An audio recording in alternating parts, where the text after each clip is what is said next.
잘 지내고 계십니까? 네. 잘 준비하고 계십니까? 네. 오늘 예수님께서 늘 깨어 기도하면서 우리에게 준비하라고 그런 말씀을 주십니다.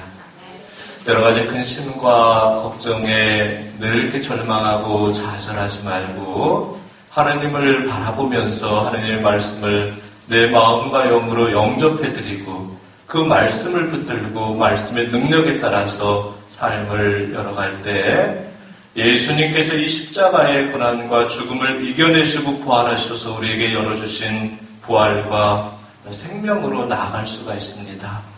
여러분들이 늘 하나님을 믿고 의지하면서 나에게 어떤 문제와 어려움이 있든지 예기치 않은 어떤 상황에 내가 처해 있든지 하나님께 내 모든 걸 맡겨드리면서 하나님의 능력을 가지고 여러분들이 삶의 여정을 열어가시기 바랍니다. 오늘 특별히 철야 미사와 철야 기도회를 공헌하면서 여러분에게 필요한 은혜와 축복을 받으시길 바랍니다. 어떤 자매님이 저에게 전화를 하셨어요. 신부님, 제가 요즘 어떤 분으로부터 예언을 받고 있습니다. 이런 말씀을 하시더라고요. 여러분들이 예언을 받는 데 있어서 조금 식별을 해야 되지 않은가 하는 생각을 해보게 됩니다.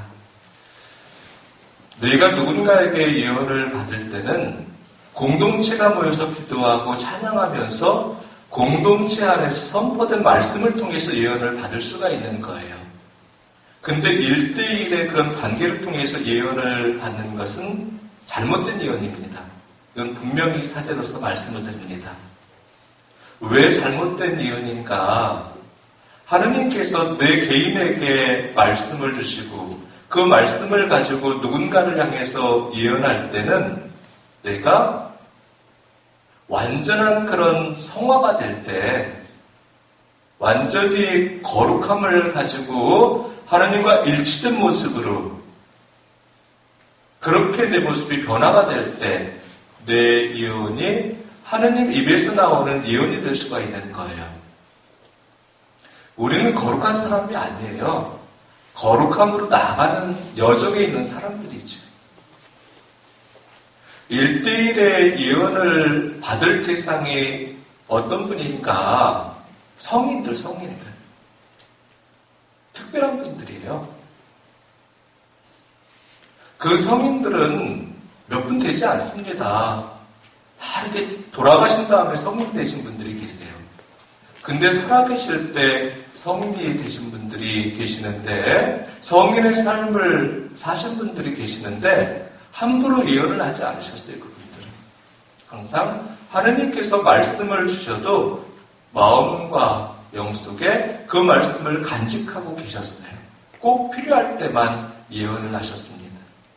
근데 예언을 한다는 사람들의 모습을 보면 남발을 해요. 요즘 이렇게 잘못된 모습. 하느님께서 나에게 예언의 은사를 주셨다. 공동체에서 찬양하고 공동체에서 선포하는 그런 은사를 주시는 거예요. 공동체에서 찬양하면서 기도회 안에서 선포할 때 그 예언의 말씀이 모든 기도에 참여한 사람들에게 그 말씀의 능력이 돼서 그 말씀을 통해서 치유가 되고 회복이 되기도 하고 삶에 새롭게 변화가 되기도 합니다. 근데 1대1의 그런 관계를 통해서 예언을 하는 것은 잘못됐죠. 만약에 이렇게 예언을 하는 사람에게 어떤 말씀이 주어지면 그 말씀의 대상은 바로 자기 자신이에요. 자기 자신. 근데 자기 자신이라는 것을 깨닫지 못하고 다른 사람들에게 선포를 하면 안 된다는 거예요. 나에게 어떤 말씀이 주어지면 그 말씀을 가지고 성체 앞에 머무시기 바랍니다. 말씀이 주어지면 공동체 안에서 찬양하고 또 기도회를 통해서 하나님께 영광을 올려드리면서 하나님께서 정말 그 순간 선포하기를 간절히 원하는 그런 마음이 생기면 그때 선포를 하시면 좋을 것 같습니다. 근데 내가 예언을 해줄게 이라봐. 예언을 해줄게 이라봐. 그거는 잘못된 거라는 거. 너무 이렇게 그러한 것들에 여러분들이 집착하지 말라는 그런 말씀을 드립니다. 정말 하느님 말씀에 여러분들이 갈증을 느끼고 있다면 예수님께서 주신 말씀이 있잖아요. 성경 말씀. 그 말씀을 끊임없이 읽고 묵상하고 내 안에 받아들이고 그 말씀을 붙들고 삶의 여정 안에서 순간순간 하나님과 일치된 모습으로 하나님께서 나에게 맡겨주신 여정을 여러분들이 걸어가시기 바랍니다. 어떤 소방관을 제가 만나게 되었는데 소방관들이 순직을 가끔 하지 않습니까? 근데 젊은 분들이 가끔 순직을 하실 때가 있어요. 불에 타서 죽는 분들은 거의 없다고 합니다. 불을 끄러 들어가면 불나는 그런 건물이 깜깜하대요. 깜깜하대. 근데 소방관이 그곳에 들어가서 왜 순직을 하는가? 거기에 살아있는 사람이 있을 가능성이 있지요. 그래서 불 끄러 들어가서 건물을 어떤 물건을 가지고 톡톡 치면서 들어간다고 합니다. 그게 무슨 의미인가? 인기척을 내준대요. 조금만 기다려라. 내가 당신을 구하러 왔다. 희망을 전해주는 소리래요. 그 인기척은. 그리고 위로가 되어주는 그런 인기척이죠. 구원의 인기척이에요. 그 이야기를 들으면서 우리 신앙인들도 인기척을 내면서 살아가야 되겠구나. 누군가에게. 가정과 공동체 안에서 내 삶의 자리에서 어둠 속을 헤매는 사람들이 얼마나 많이 있습니까? 절망하고 때로는 낙담하고 방황하고 갈등하면서 주저앉아 있는 사람들이 참 많이 있다는 거예요.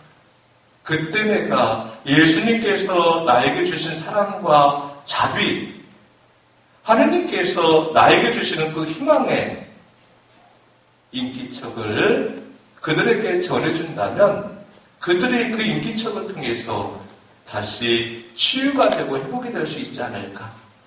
그들에게 위로가 되고 다시 일어설 수 있는 그런 새로운 기회가 되지 않을까 하는 묵상을 해보게 되었습니다. 여러분들이 누군가를 막 놀래키고 잡아뜨리고 그런 인기척이 아니라 두려움에 떨게 하는 그런 인기척을 내면 안 되죠. 공포를 이렇게 가져다주는, 공포에 질리게 하는 그런 인기척을 내면 안 돼요. 항상 사랑과 위로가 되고 희망이 되어주고 예수님께서 우리에게 그렇게 다가오신 것처럼 그렇게 존재해 나가시기 바랍니다. 내 말 한마디, 부드러운 말, 위로의 말, 칭찬의 말, 격려의 말, 자비와 용서의 말, 기쁨을 선포하는 것, 감사를 선포하는 것, 내 눈빛, 마찬가지, 내 몸짓, 그런 모든 것들이 누군가에게 위로가 되어주는 인기척이 될 수가 있지. 구원의 손길이 되어주는 인기척이 될 수가 있지.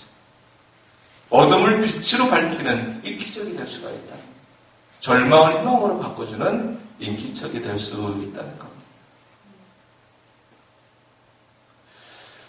제가 어떤 분과 면담을 하는데 그분이 저에게 이런 말씀하셨어요. 신부님, 현실이 참 고통스럽습니다.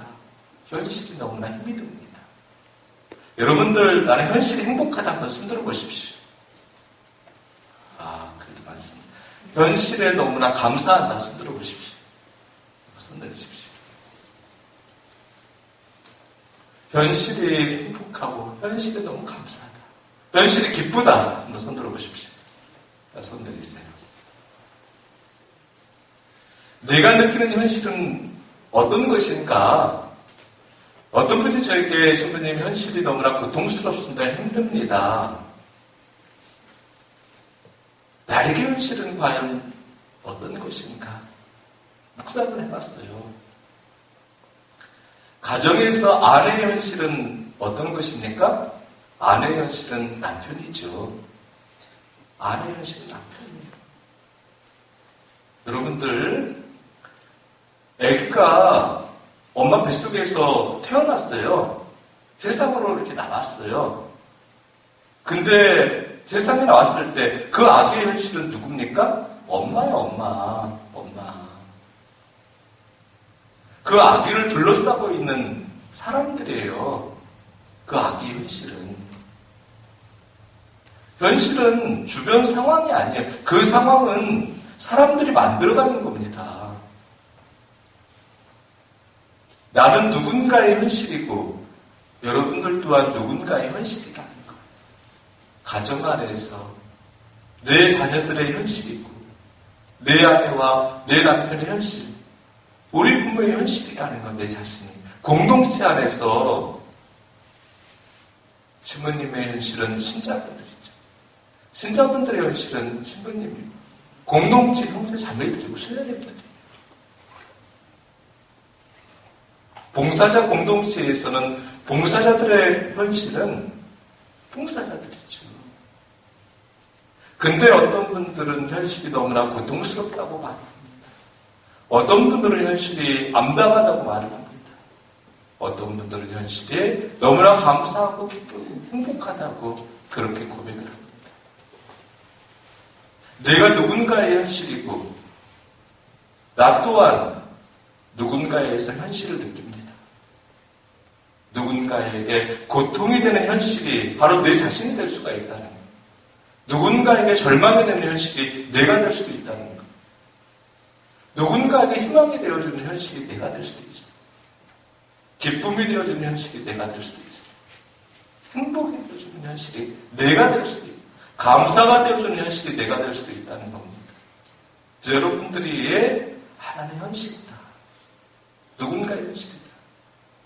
누군가의 세상이다. 그 세상을 내가 그 현실을 어떻게 만들어갈 것인가, 어떻게 만들어줄 것인가 고민을 하면서 살아갈 수 있어야 되는 거죠. 우리가 하나님을 바라볼 때 하나님이 우리의 현실인 거예요. 하나님이 우리에게 어떻게 다가오셨습니까? 사랑으로 다가오셨어요. 자비로 다가오셨어요. 그 사랑과 자비가 우리를 구원과 생명으로 이끌어 주셨습니다. 우리에게 희망이 되어 주셨다는 것. 그리스도인들의 모습입니다. 여러분들이 그런 은혜롭고 축복된 사람들이 되기를 바랍니다.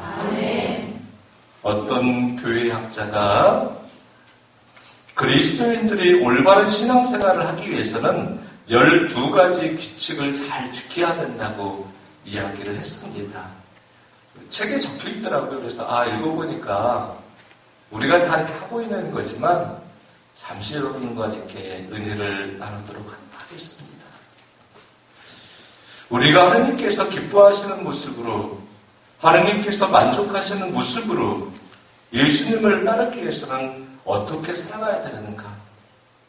제가 12가지 규칙을 한번 말씀을 드릴 테니까 여러분들이 그렇게 하고 있는지 여러분들의 믿음 생활을 한번 성찰을 해보시기 바랍니다. 첫 번째로 규칙적으로 성경을 읽는다. 규칙적으로 말씀을 읽는다. 말씀을 받아들인다. 가끔 말씀을 읽는 게 아니에요. 규칙적으로 매일매일 말씀을 읽고 말씀을 받아들이고 그 말씀을 붙들고 말씀을 묵상하면서 말씀에 따라서 살고 있는가. 우리가 신문을 매일 보지 않습니까? TV를 매일 보지 않습니까? 운전할 때는 라디오를 듣습니다. 근데 매일 우리가 하는 것들이요, 그런 것들이 잡지를 읽고 미장원 가면 뭐 이렇게 있지 않습니까? 여러 가지. 근데 그것처럼 매일 우리가 규칙적으로 하느님의 말씀을 읽고 있는가? 하느님의 말씀을 받아들이고 있는가? 시편 119편 105절에서 우리에게 이런 말씀을 주셔요. 당신의 말씀은 제 발의 등불, 저의 길의 빛입니다. 하느님의 말씀이 우리가 걸어가는 길에 등불이고 빛이라는 말씀입니다. 말씀이, 그 말씀의 능력이 우리 삶을 은혜롭고 축복되게 열어주신다는 겁니다. 내가 매일 규칙적으로 말씀을 듣고 말씀을 받아들이고 그 말씀을 붙들 때 그런 은혜와 축복의 길을 걸어갈 수 있다는 겁니다. 첫 번째로. 두 번째로, 매일 아침 저녁으로 기도를 하라. 가끔 기도하는 건 누구나 하지요. 매일 아침 저녁으로 기도를 하라. 하루에 무슨 일을 하든지 하느님께 내 삶을 고백해드려라. 그리고 회개하라. 내 삶을 하느님께 맡겨드리고, 회개는 죄에 대한 그런 회개이지만 죄를 끊어내라는 그런 말씀이에요. 회개는 내 안에 상처와 아픔과 불편한 것들이 있다면 그런 것들을 내가 끊어내라. 안 좋은 것들을 담지 마라. 내 삶을 새롭게 변화시켜가라는 말씀입니다. 매일 아침 저녁으로 기도하면서 하느님 안에서 내 삶을 성취하라고 회개합니다. 하느님께 감사를 드리고, 여러 가지 어려운 문제와 예기치 않는 상황이 있다면 기도로서 하느님께 맡겨드리면서 하느님께 간구하라는 말씀입니다.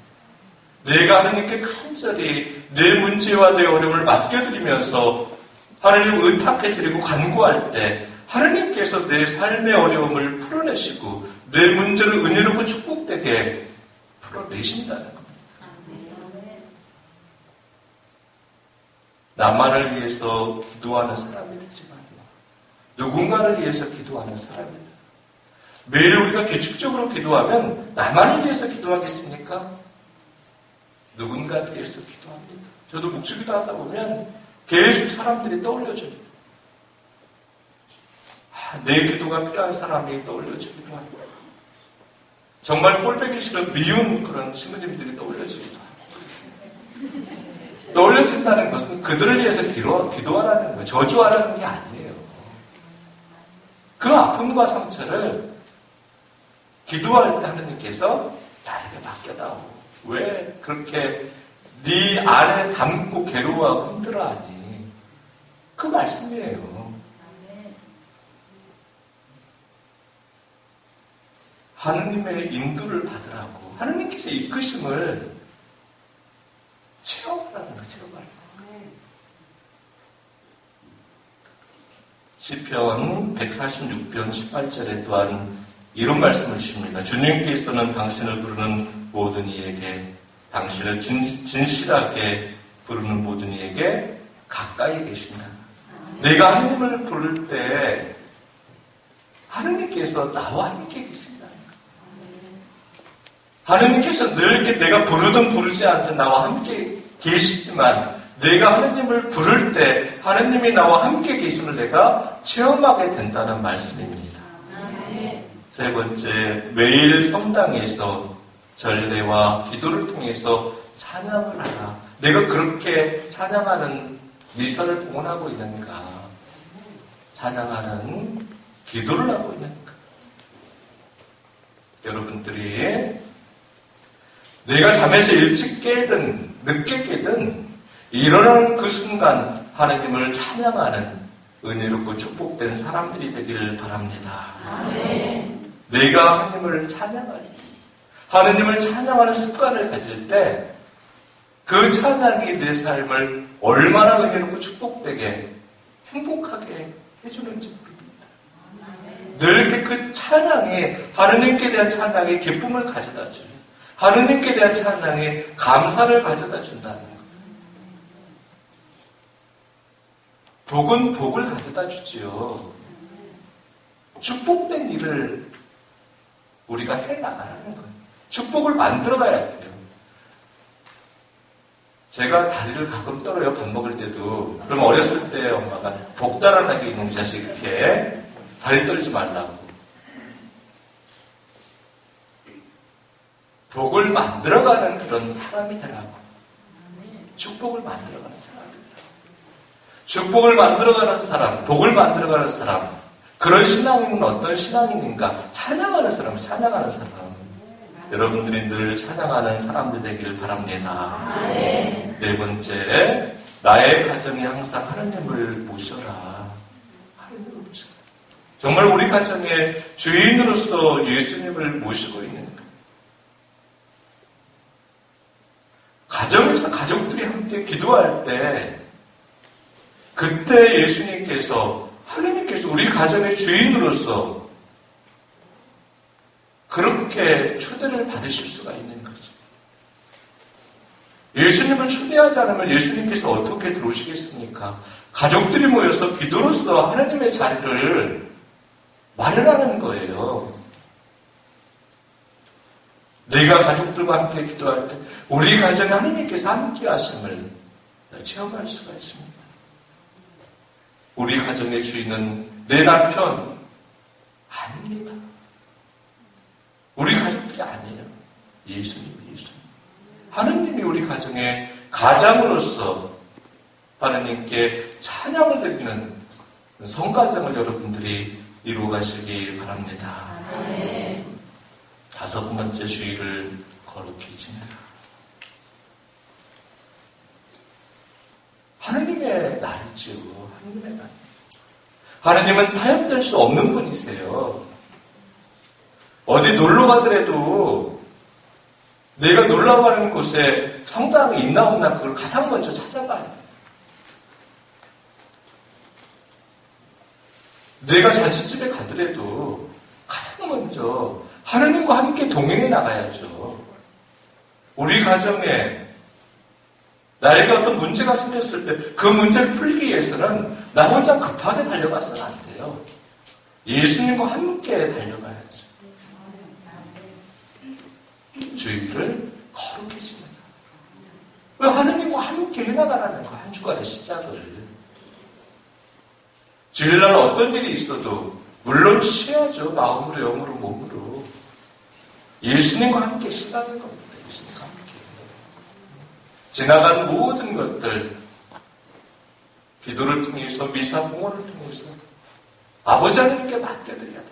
예수님께서 이 십자가의 구원의 여정을 걸어가시면서 끊임없이 성부 아버지와 함께 머물러 계셨지 않습니까?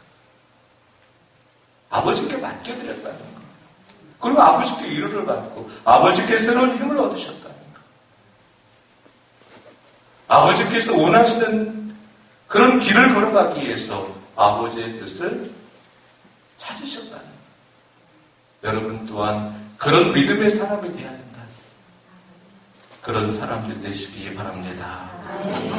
여섯 번째, 하나님이 원하시는 대로 매일 일을 하라. 하느님과 함께 일을 해나가라. 봉사를 하더라도 내가 봉사하지 말고 그리스도 이름으로 봉사. 아버지의 이름으로. 그런 영화도 있잖아요. 아버지의 이름. 우리가 성부와 성자와 성령의 이름으로 기도하지 않습니까? 항상 하느님의 이름으로 일을 해나가라. 내 욕망을 이루기 위해서 하지 말라는 거예요. 내 만족을, 내 기쁨을 얻기 위해서 내 능력으로 일을 해나가지 말라는 거예요. 하나님께 만족을 드리고 하나님께 기쁨이 되기 위해서는 아버지의 이름으로 일을 해나가라는 말씀. 가정에서 우리 아이들을 대할 때 아버지의 이름으로, 예수님의 이름으로, 내 남편과 내 아내를 대할 때 예수님의 이름으로, 가정에서 봉사를 할 때 예수님의 이름으로 봉사, 공동체에서 내가 봉사하고 섬길 때 예수님의 이름으로 봉사하고 섬겨라. 하나님께서 원하시는 우리 자신들의 모습입니다. 일곱 번째, 남에게 봉사할 일을 찾아라. 우리가 그렇게 살고 있는가? 봉사 받기를 원하는 그런 우리 자신들의 마음이죠. 누가 봉사하고 싶습니까? 봉사 받기를 원하죠. 근데 예수님께서는 우리에게 봉사하셨어요. 섬김을 받기를 원하죠. 우리는 예수님께 섬기셨어요. 가장 낮은 자리에서 하나님이 우리를 섬겨주셨다. 나에게 봉사받고자 하는 사람들이 많이 있습니다. 나보다 높은 사람을 말씀드리는 게 아니에요. 내 봉사가 필요한 사람을 말씀을 드리는 거예요. 내 섬김을 필요한 사람을 말씀을 드리는 거예요. 나는 봉사받지 않아도 돼. 섬김을 받지 않아도 돼. 그렇지만 내 섬김과 봉사 없이는 살아갈 수 없는 사람들이 있다는 거예요.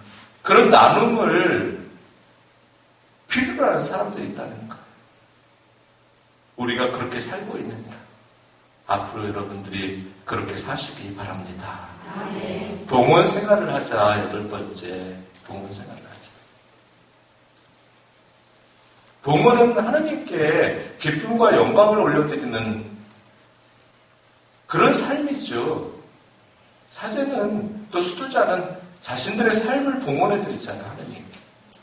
봉사자들은 자신들의 수고로움을 봉헌해드리잖아요. 우리 신자분들은 기도로서뿐만 아니라 하나님이 일을 하는 데 있어서 재물을 또 이렇게 하나님께 봉헌하지 않습니까? 봉헌은 재물만 말씀을 이렇게 하는 게 아니에요. 내 시간을 하나님께 봉헌하자. 내 장소를, 내가 머무는 장소를 하나님께 봉헌하자. 늘 하나님의 자리를 만들자. 내가 가지고 있는 재물을 봉헌하는 삶을 살자. 하나님께 영광이 되는, 하나님께 기쁨이 되는 그런 시간을 만들자. 하나님께 기쁨이 되는, 하나님께 영광을 드리는 장소를 만들자. 내가 늘 장소를 옮겨 다니잖아요. 그리고 우리 가정에 장소가 있지 않습니까? 내 장소가 있잖아요. 그 자리에 하나님의 장소를 만들어 드리자. 재물을 사용하더라도 하나님께 기쁨과 하나님께 영광을 올려드리는 그런 재물을 사용하자. 은혜롭고 축복되게 사용하자.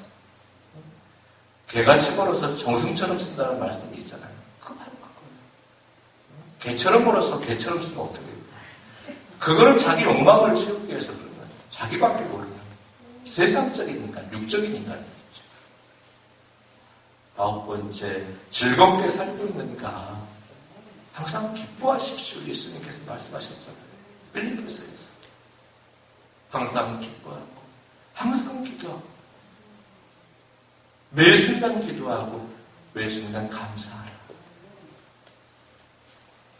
예수님께서 하나님께서 원하시는 그런 삶이라고 말씀을 주셨어요. 필리피서에서. 항상 기뻐하라고. 기뻐하라고, 기뻐할 일이 있어서 기뻐하지 말고 매일 기뻐하라고. 왜 기뻐하는가? 기쁘지 않은데 하나님께서 우리와 함께 하시기 때문에 어떤 문제와 어려움이 있어도 실망하고 낙담하지 말라고. 하나님을 의지하고 의탁하라고. 하나님의 능력은 그 문제와 어려움을 더 은혜롭고 축복되게 만드실 수 있다고, 그런 믿음을 가지라고 예수님께서 우리에게 말씀하셨습니다. 내가 그렇게 살고 있는가? 10번째, 내 믿음을 나의 말과 행동으로, 내 생활로 다른 사람들과 함께 나누고 있는가? 믿음은 삶이에요, 삶. 신앙은 생각이 아니에요, 삶이에요, 삶. 하나님께서 행동을 통해서, 당신의 삶을 통해서 우리에게 사랑을 보여주셨잖아요. 우리가 삶을 통해서 하나님을 증거할 수 있어야 된다. 여러분, 이제 내 삶의 신앙을 가장 큰 비중으로 두라. 하나님 중심적인 삶을 살아라. 12번째, 내 모든 관계를 사랑으로 조정하라. 사랑하십시오. 내가 너희를 사랑한 것처럼 너희도 서로 사랑하라. 예수님의 말씀입니다. 우리가 이 12가지 모습으로 살아갈 때 정말 하나님께서 기뻐하시는 신앙인이라고, 은혜롭고 축복된 하나님의 사람이라고 이 교회학자가 말씀을 하셨어요. 물론 꽤 여러 가지 해당되는 그런 삶을 우리가 살고 있습니다. 그렇지만 더 나아져야 돼, 나아져야 돼. 성장돼야 돼, 성장돼야 돼. 성장하지 않으면 안 돼. 성장하지 않으면 안 돼. 하나님께서 어떻게 더 은혜롭고 축복되게 우리 가정과 우리 공동체를, 내 자녀들을, 우리 가족들을 그렇게 새롭게 변화시켜 주실까? 그런 기대감을 가지고, 그런 믿음을 가지고 하나님께 맡겨드리면서 여러분들이 이 믿음의 여정을 나아가시기 바랍니다. 아멘. 하나님께 정말 이렇게 그런 성모님 같은 순종에 축복하시고,